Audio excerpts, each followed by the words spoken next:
Hola, ¿cómo están, jóvenes? Buenas tardes, espero que se encuentren muy bien. Ya supuestamente ya estamos saliendo de la cuarentena, ya estamos por entrar a la nueva normalidad, según le llama la cuarta trastornación, a la nueva etapa que vamos a iniciar.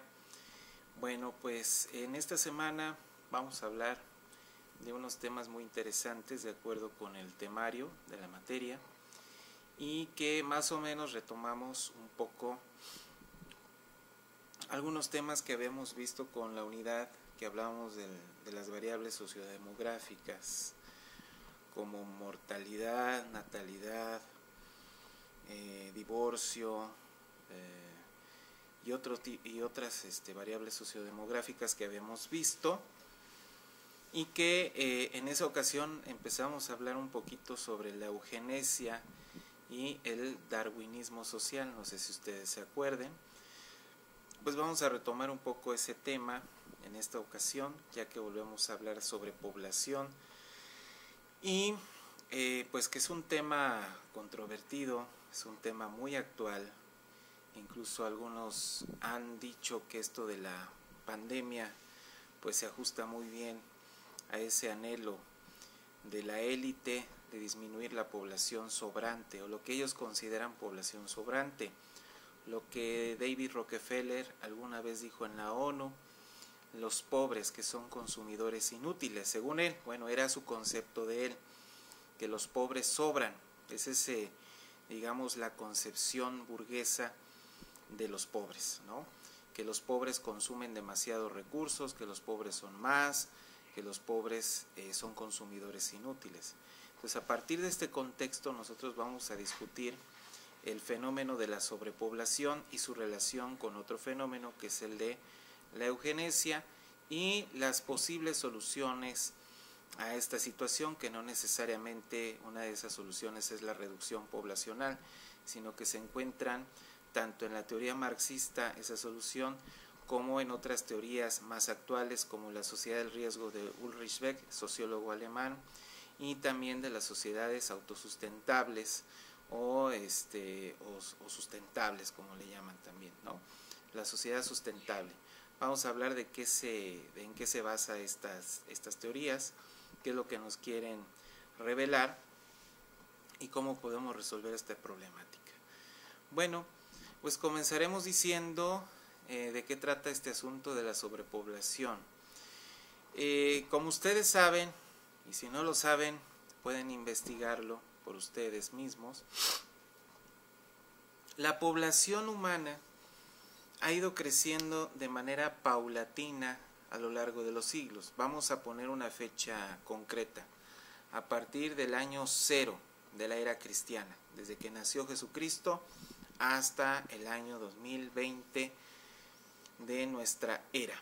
Entonces, a partir del año 0 de la era cristiana, la humanidad ha ido creciendo. Si ustedes ven las gráficas, si ustedes ven los estudios que se han hecho acerca del crecimiento poblacional, se van a dar cuenta que la humanidad ha crecido, pero de manera muy lenta, paulatina.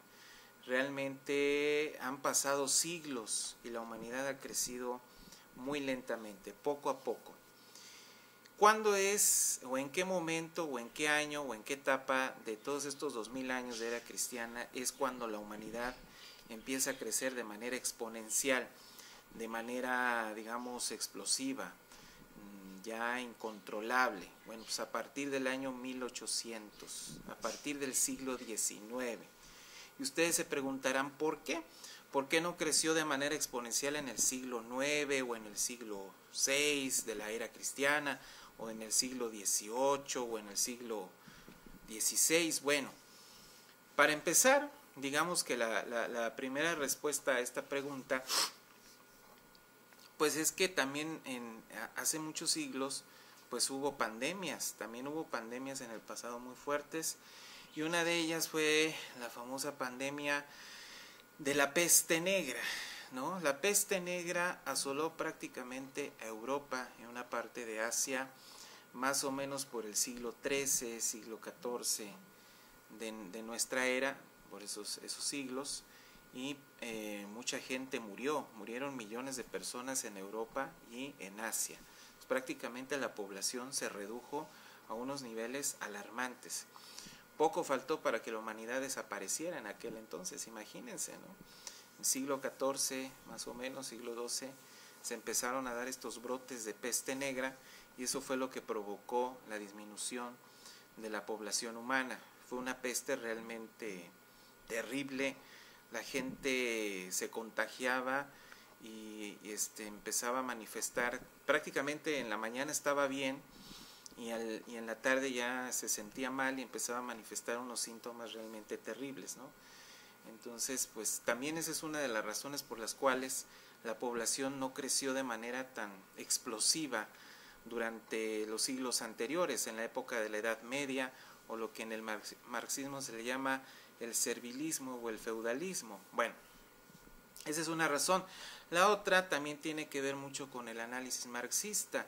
En aquel entonces el desarrollo de las fuerzas productivas era mínimo y también no se había descubierto el continente americano, ni tampoco existían esas redes marítimas o esa conexión global que empezó a existir una vez que se descubre el continente americano, esas redes comerciales que se empezaron a crear una vez que se descubre el continente americano. Entonces, digamos, el mundo conocido, el mundo que estaba interconectado, pues todo era mínimo. El desarrollo de las fuerzas productivas era escaso, era menor. Entonces todo eso provocó que no existiera un desarrollo tanto de la ciencia como de la tecnología como se dio posteriormente.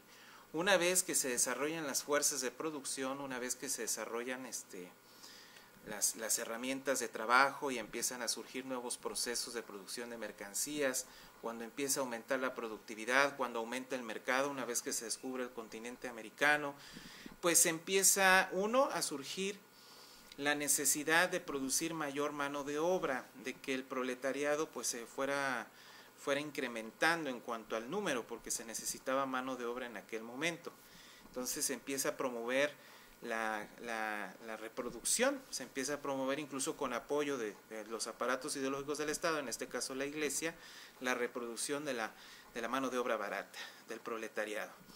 Entonces, poco a poco fue creciendo el proletariado debido a esta demanda, debido a esta necesidad de cubrir, digamos, la demanda social de mercancías, y por lo tanto se promovió a la familia, que la familia fuera numerosa, etcétera. Y ahí entró la Iglesia con una serie de encíclicas y de documentos para promover el crecimiento de la familia. Y si se dan cuenta, ahí Marx tenía razón cuando decía que siempre todos los fenómenos de la sociedad se explican a partir de las condiciones materiales de existencia y de la base económica. Bueno, pues ahí está la explicación de por qué la Iglesia promovió mucho la familia numerosa. ¿No ven que antes decían, en México incluso había comerciales, las familias numerosas, en familia numerosa se vive mejor? Era una frase que antes existía y que era una frase que el mismo gobierno promovía para el crecimiento de las familias, obviamente del proletariado, para así tener mayor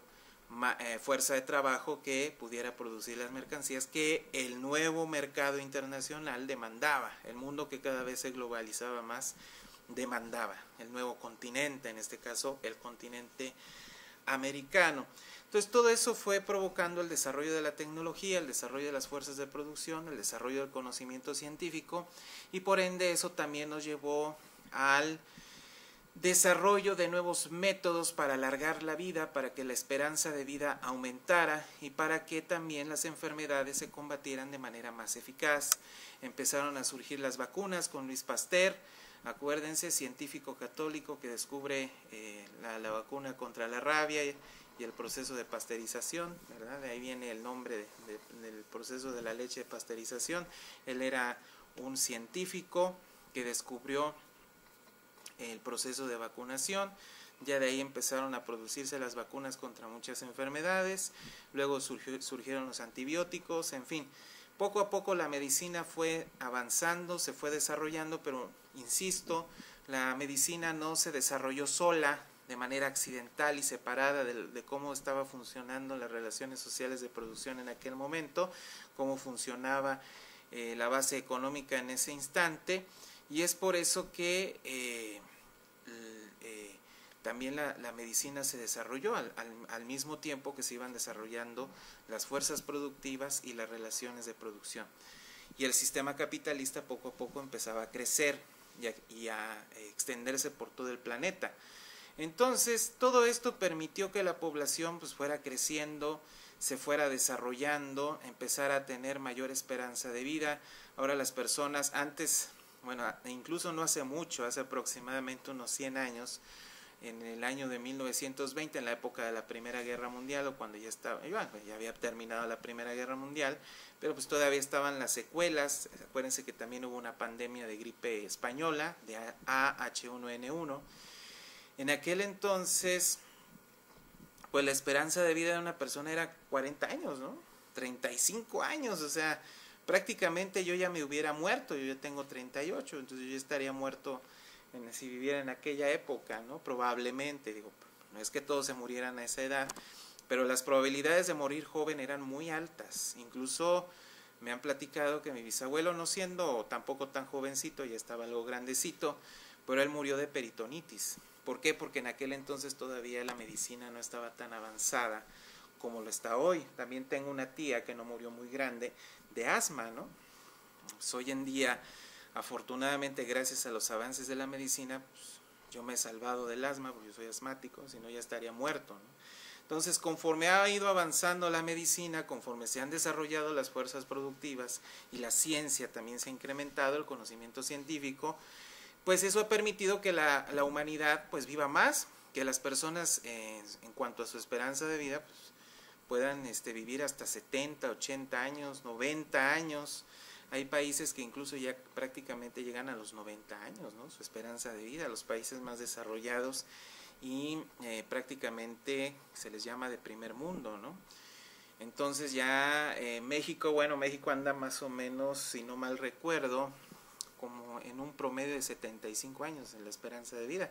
Pues no está mal, para ser México creo que está muy bien. Cuando en aquella época, hace 100 años, pues una persona aproximadamente su esperanza de vida era entre 35 y 40 años, creo que ya avanzamos bastante desde aquel entonces. Bueno, ¿y eso qué ha provocado? O sea, todo esto, todo este rollo que les estoy diciendo, ustedes dirán, ¿y eso qué? Bueno, eso ha provocado que la población incremente. Y al incrementar la población, aunque le favorece al gran capital tener una gran reserva de mano de obra, una gran reserva, ejército de reserva, le llamaba Marx a la fuerza de trabajo, a pesar de ello, pues ya se dieron cuenta que también pues ya somos muchos. Y como el sistema capitalista no está basado precisamente en la planificación de la producción, pues prácticamente hay una anarquía de producción, y eso que implica una sobreexplotación de los recursos naturales, contaminación de ríos, contaminación de mares, destrucción de bosques, destrucción de selvas, deforestación, ¿no? Destrucción de suelos también. Estamos acabando con la fertilidad de los suelos. En fin, estamos destruyendo al planeta. ¿Debido a qué?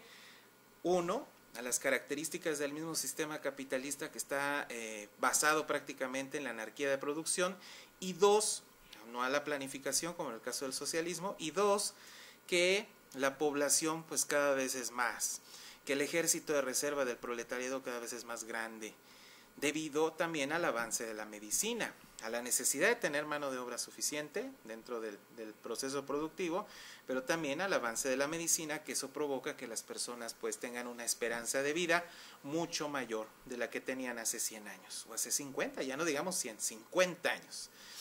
Entonces prácticamente hoy en día ya puedes vivir 75, 80 años con la mano en la cintura, gracias a los avances en la medicina. Entonces, de repente, vámonos a la parte realmente interesante de todo esto, pues de repente a la burguesía le empezó a inquietar este fenómeno. O sea, por un lado sí quería que incrementar el ejército de reserva para tener suficiente mano de obra de cual echar mano para producir mercancías y de eso acumular mayor capital y ir monopolizando los mercados. Sí, pero al mismo tiempo también se dio cuenta que la sobrepoblación empezaba a generar ciertos problemas. Ya lo vimos en el video de National Geographic, problemas como la urbanización desmedida. O sea, si ustedes van a una ciudad como la Ciudad de México ha crecido de manera brutal y ha crecido de manera prácticamente poco planificada. O sea, a lo tonto ha crecido la Ciudad de México, debido a esa sobrepoblación, a que la misma ciudad ya no puede darse abasto para albergar a tantas personas. Y ahí tenemos en la Ciudad de México ciudades perdidas, tenemos barrios que no tienen pavimentación, barrios que no tienen luz eléctrica, barrios que no tienen agua con drenaje, que no tienen drenaje, que no tienen agua potable. En fin, tenemos una serie de situaciones de marginación, de pobreza extrema, de insalubridad en muchas colonias de la Ciudad de México, en muchas delegaciones, bueno, que ahora ya creo ya son ayuntamientos, ¿no? En que esa reforma que hubo hace poco tiempo.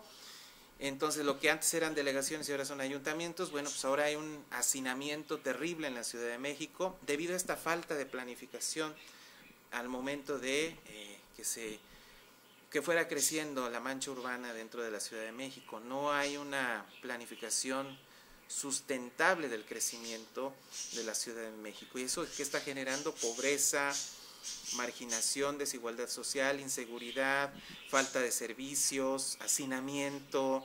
Bueno, incluso el fenómeno de las famosas casas de interés social, pues es terrible. Muchos han planteado, gente de la UNAM, académicos de la UNAM, han planteado que es incluso ir en contra de los derechos humanos, que una persona viva en una casa como Casas Geo, como las casas de Infonavit, porque son más bien zapatitos, son cajitas pero de zapatos ahí donde vive la gente. ¿Por qué? Porque son demasiado pequeñas esas casas. En otros países no está permitido que la gente viva así.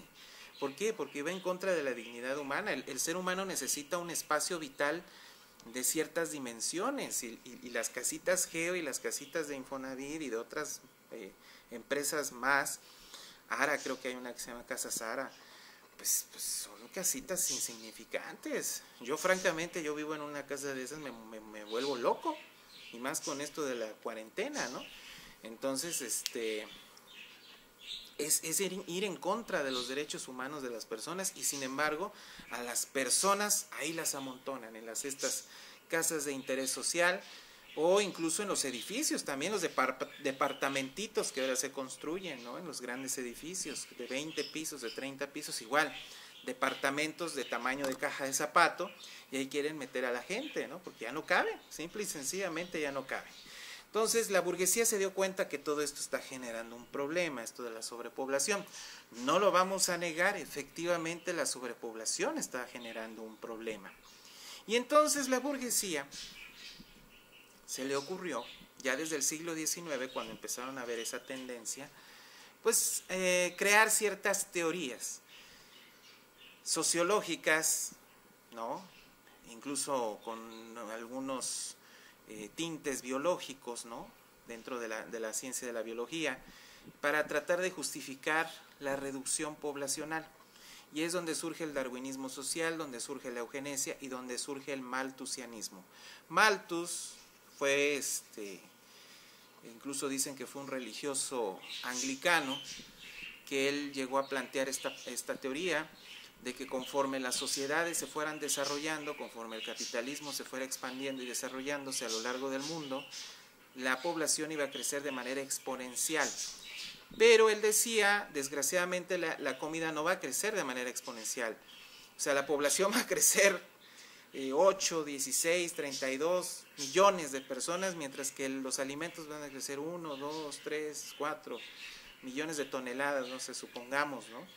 Y eso no va a alcanzar para satisfacer la demanda de la población. Es decir, la población va a crecer de manera exponencial, mientras que los alimentos van a crecer de manera aritmética, ¿no? No al mismo nivel ni al mismo ritmo que la población. Entonces, los alimentos y los recursos del planeta no van a alcanzar y nos vamos a ver en la triste necesidad, decía Malthus, de reducir la población. Y obviamente los métodos que se sugieren, pues, entre ellos métodos biológicos como las enfermedades, ¿verdad?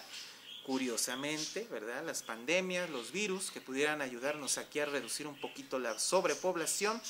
Y también él sugería las guerras, obviamente, los exterminios, los genocidios, y posteriormente, pues, otros métodos que se fueron instituyendo conforme avanzaron las décadas, tanto en Inglaterra como en Estados Unidos, incluso también en la Alemania nazi, y hoy en día, pues ya en muchos países, por increíble que parezca, que son estas políticas eugenésicas de disminución de la población y neomalthusianas de disminución de la población.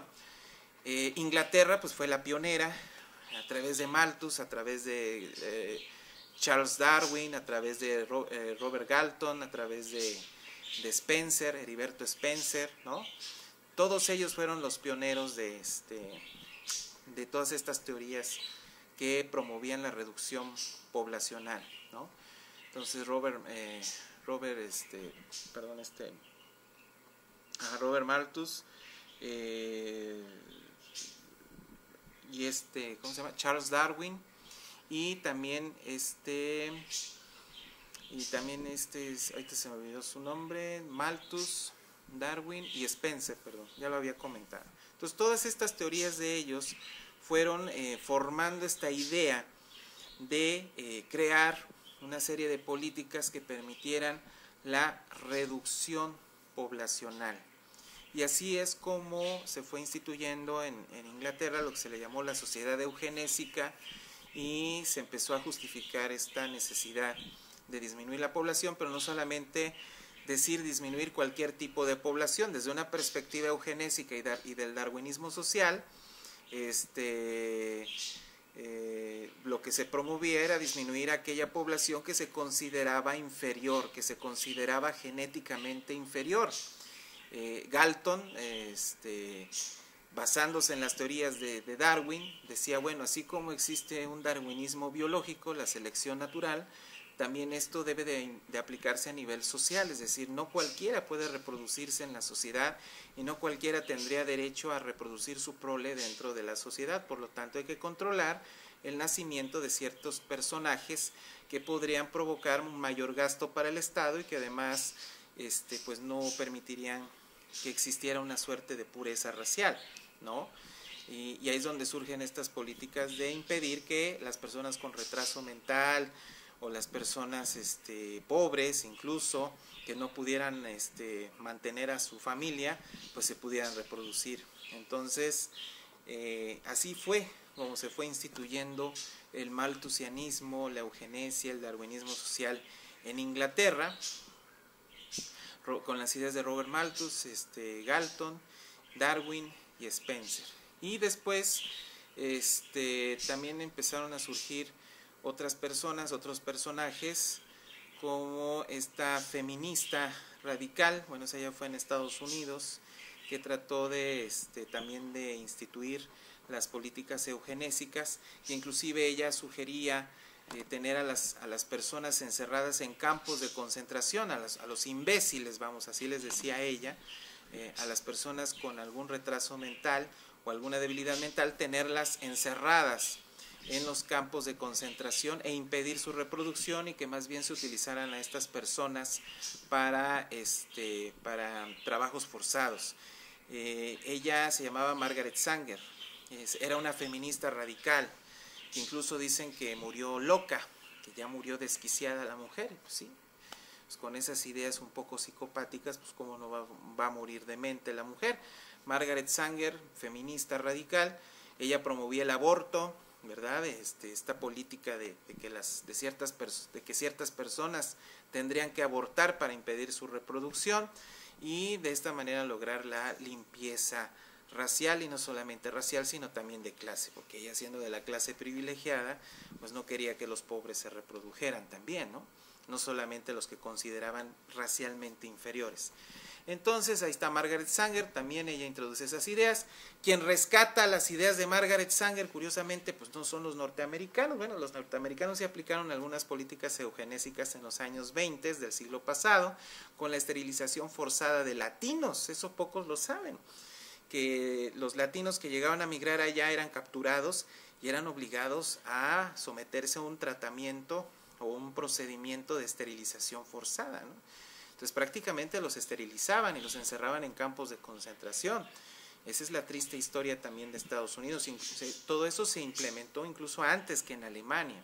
Entonces quien rescata las ideas de Margaret Sanger, de la Sociedad Eugenésica Británica, de Darwin, de Galton, de Malthus, de Spencer, pues fue Adolf Hitler, ¿no? Y el Partido Nacional Socialista Alemán. Entonces Entonces ellos rescatan estas ideas y las implementan en los campos de concentración. Y bueno, y ustedes dirán, bueno, eso ya pasó, eso ya quedó en el pasado, terminada la Segunda Guerra Mundial, pues ya superamos esas ideas absurdas, racistas, discriminatorias, clasistas, y pareciera que ya estamos viviendo en un cuento mágico de Disney, pero no, desgraciadamente el capitalismo no ha caído, y mientras el capitalismo no caiga, sus ideas dentro del área de la superestructura ideológica pues no van a cambiar, es muy difícil que cambien, a lo mejor dialécticamente se adaptan a las nuevas condiciones, pero ahí continúan, se tratan de reproducir una y otra vez, también para tener una excusa para la explotación del hombre por el hombre y también para el racismo y para la conquista de mercados a nivel internacional, para las guerras de conquista de mercados, para justificar esas guerras. Entonces, la eugenesia, el malthusianismo, el darwinismo social, pues ya no podían, o el movimiento abortista, pues ya no podían manifestarse de manera tan cínica, tan abierta, una vez que es derrotado Hitler, que cae la Alemania nazi, el Tercer Reich, triunfan los aliados, triunfa también la Unión Soviética, es destruido el régimen nazi. Entonces la eugenesia pues ya no tenía muchos adeptos, entre comillas. Entonces ya muchas simpatías en muchos países, porque ya se sabía a nivel internacional lo que Hitler había hecho en los campos de concentración con los gitanos, con los negros, con los afrodescendientes, para que no se escuche feo, con los judíos, con los, bueno, creo hasta con los homosexuales. Bueno, hizo lo que quiso, experimentó ahí con quien quiso ahí en los campos de concentración. Creo incluso había un doctor nazi que se dedicaba a eso, que creo también con gemelos hizo experimentos, doctor Mengele, que dicen que escapó a Argentina. Bueno, eso es una leyenda urbana, no existe la evidencia concreta y contundente que haya escapado a Argentina, pero el doctor Mengele hacía esos experimentos, ¿no? Y precisamente para mejorar la raza y todo este rollo, ¿no? Tratar de justificar el darwinismo social, la eugenesia y el malthusianismo en todas estas políticas del partido nazi. Una vez que cae la Alemania nazi, pues ya estas ideas extravagantes, pseudocientíficas, pues ya no tienen mucha cabida, mucha aceptación pública en muchos países, públicamente rechazada la eugenesia, el darwinismo social y demás, pero Inglaterra y Estados Unidos encontraron una forma astuta de disfrazar la eugenesia y de disfrazar el malthusianismo, y surgió un movimiento neomalthusiano burgués, porque también hay un movimiento neomalthusiano marxista, pero ahorita no les voy a hablar mucho de sino del burgués, y empezaron a crear instituciones como Planet Parenthood, que ahí la doctora Chinda Brandolino, en uno de los videos que yo les pasé, por cierto investiguen más sobre Chinda, creo que la doctora Chinda Brandolino tiene un trabajo excepcional sobre todo este tema de la eugenesia y del aborto y de la eutanasia, la esterilización forzada y demás, que se está implementando como una política de los organismos internacionales del gran capital, pues para destruir a los pobres, para disminuir a la población sobrante, que es la mano de obra sobrante, que hoy en día ya sobran, porque ya prácticamente todo se está automatizando. Entonces los ricos dicen, ya son muchos, no nos hacen falta, creo que hay que irlos eliminando, ¿no? Ese es el pensamiento burgués, aunque ustedes no lo crean, y no es ninguna teoría de la conspiración, es simple y sencillamente aplicar lo que Marx decía. Marx decía, nosotros estamos en una guerra, en una lucha de clases, y la burguesía son nuestros enemigos de clase. Pues cierta burguesía por lo menos, vaya que si son nuestros enemigos, y son los que controlan la ONU, el Fondo Monetario Internacional, el Banco Mundial, la Reserva Federal, Wall Street, la City londinense, Frankfurt, Shanghái, todos estos centros financieros del mundo, Hong Kong, pues ahí es donde está la gran élite que quieren disminuir a la población. Entonces la élite dijo, bueno, ya, los campos de concentración no van a aceptarse, porque ya Hitler nos puso muy mal parados. Ya esta idea de mejorar la raza ya no va a ser popular. ¿Qué tenemos que hacer? Disfrazar nuestras políticas de reducción poblacional y de limpieza racial de derechos humanos. Astutamente lo disfrazaron así, y ahora de repente se habla del derecho al aborto, ¿no? El derecho de los homosexuales, ¿o no? El derecho a la eutanasia.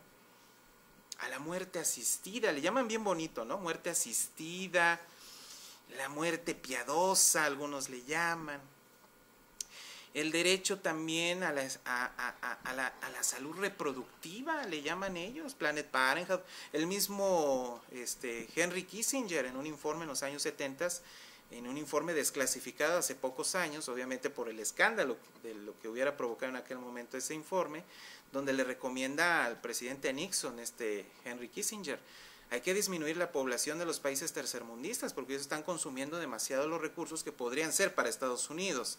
Pero obviamente como estas políticas abiertamente no van a ser aceptadas también por lo que pasó en la Segunda Guerra Mundial, tendremos que disfrazarlas de políticas humanitarias y de planificación familiar.